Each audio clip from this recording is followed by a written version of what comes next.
Hey guys, welcome to my channel. Thank you so much for clicking on this video. So today I wanted to talk to you guys about the 30-day, well 29-day challenge that I'm going to be doing for myself, and I have a couple people on Instagram that have said that they want to do it with me, so I'm going to go ahead and make this video to talk about some of the guidelines that we're going to have during this quick little fitness slash health challenge. So number one is that we're going to decrease our carbs essentially. So we're going to go into a caloric deficit because I want to make sure that I just, remove all the water that my body has been holding on to and all of this stuff. So the way that we're going to do that is we're going to have 2 meals with the carb content. So that is the complex carbs, things like rice, white or brown, quinoa, pasta, potatoes, those type of things. We're going to limit that to half a cup or 3/4 of a cup.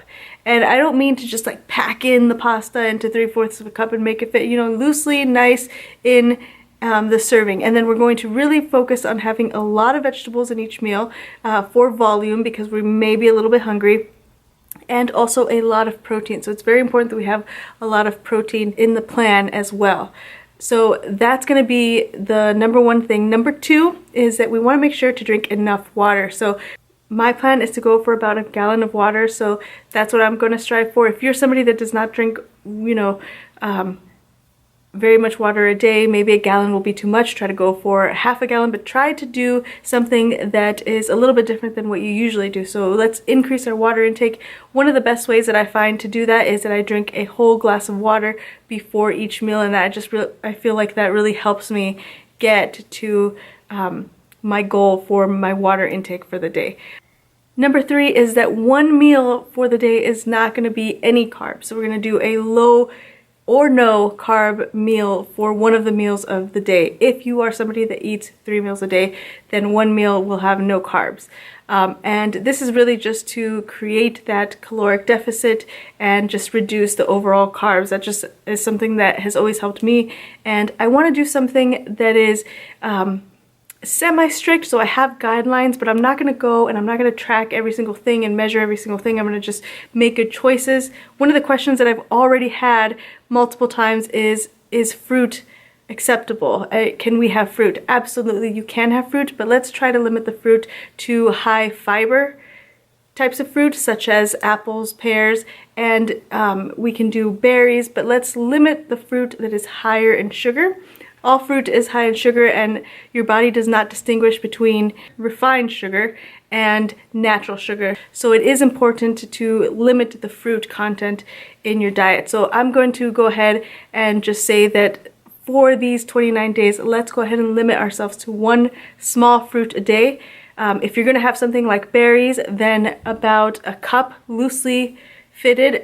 So this morning I had a cup of unsweetened frozen strawberries with protein and a little bit of water, and I actually put Splenda in there because I needed the sweetness, but I'm going to try to limit that as much as possible.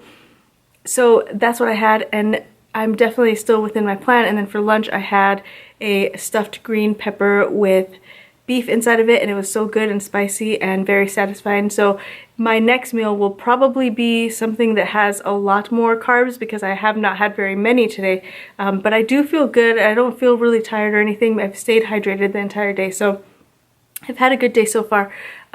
This is not going to be easy. It's going to be a challenge, which is what we want to have a little bit of a challenge. I don't want to be completely comfortable in the way that I'm eating right now. I want to have something where it's slightly restricted, but at the same time, if I need to, I can kind of just balance the day and, just do the best that you can. Just try to be conscious of what you're eating. Make sure that you choose healthy things. Absolutely no sugar. And when I say that, I mean things like cookies and donuts and all of the things that people tend to bring around to the workplace this time of year. Try to stay away from those. And the reason I want to do this also is because during the holidays, my family celebrates Christmas on the 24th, and whatever holiday you celebrate, different cultures, people come together to eat, and we have a lot of treats and we have a lot of food, and I think that those moments are so important to participate in because our family is not going to be here forever. But in preparation for that, I think that it's a good idea to not allow, at least for me, this is how I just tend to do it. I don't allow myself constant treating and then having that surplus at the time of the holiday also. So I like to restrict a little bit before and not go crazy the day of either, of course. You know, there's always, you have to have balance. And in order to be healthy, there must be balance. Do not starve yourself. If you need that extra little bit of carbs, then have it. Number 4 is the physical portion of this challenge. So I am going to be doing about 5 to 6 days of training. So the option is 5 to 6 days of training or 3 high intensity training days. And when I mean high intensity, I mean high intensity plyometrics, high intensity interval type of training, maybe like 20 minutes of some type of cardio, some explosive movements, that type of intense work. What I'm going to do instead of that, because I tend to not recover and get really tired and I need to be able to maintain my energy. So I'm going to do 5 to 6 days of weight training and then adding a little bit of cardio after each session, probably about 10 to 15 minutes. That's how much my body really needs to start to respond. And that's what I would recommend if you're somebody that can get to the gym 5 to 6 days a week. I happen to have a job where I am at the gym multiple times a week, so it's easy for me to do that. But as an example, my sister, she's going to be doing 3 days of the high intensity because she does not work at a gym and it's easier for her to just go in, power through it, and just like get 3 really hard workouts in and then be done for the week. For me, it's a lot easier to work out between clients when I'm personal training, between clients, and not be excessively sweaty and having to recover after my session. So it just, whatever works the best for you, but let's try to do it so that you either have 3 high intensity days or 5 to 6 strength training with a little bit of cardio, maybe 2 to 3 times a week within those sessions. All right, so what I'm going to do is I'm going to go ahead and check in with you guys every 5 days, and I started yesterday, so today is my day 2. I am missing sugar like you would not believe. Sugar activates certain pleasure areas in our brain. When you activate pleasure areas, you want that pleasure again and again, and that's just like, that's the way we're wired to be. I'm excited to do this. I hope that you guys are too. Please let me know in the comment section below if you are going to be doing this. If you like this video and you think that maybe somebody might benefit from it or may want to participate, please share. Also, don't forget to give me a thumbs up.